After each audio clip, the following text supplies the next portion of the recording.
And now it's time for Spotlight on the Saints.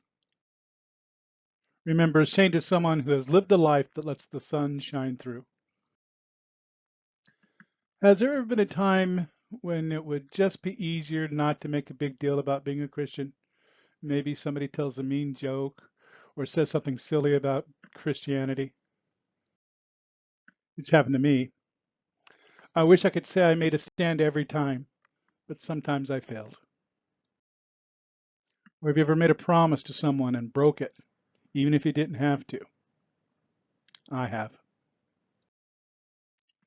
Today we're going to turn the spotlight on a saint who was not only put in jail for her faith, she was tortured and mutilated, but didn't deny her faith. She could have been set free if she just broke her promise, but she refused. So today we turn the spotlight on St. Agatha, whose feast day is February 5th.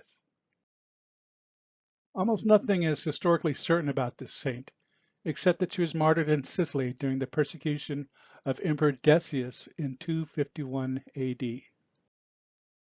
At the age of 15, Agatha, who came from a wealthy Christian family, made a vow of purity. But during a wave of Roman persecution, Agatha was arrested for being a Christian, as all she needed to do in order to be released was to deny her faith. Instead, she renounced her faith again. She was given another opportunity to be released if she denied her faith and her vow of purity to marry a Roman official. Again, she refused to deny her faith and vow. For this, she had parts of her body ripped off by tongs.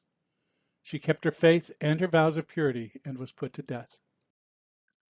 The year after her death, the calming of an eruption of the volcano Mount Etna was attributed to her intercession. As a result, people continue to ask her in prayers for protection against fire. She is one of the first saints canonized by the Church. So what now what?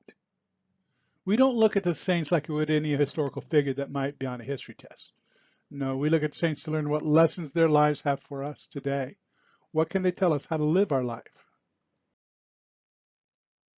Am I willing to make a stand for my faith, even if it's easier just to stay quiet, to go along in order to get along? What promises have I made? Do I still make promises that I can't keep? Thanks for watching. My name is Dave, and I'm not in charge.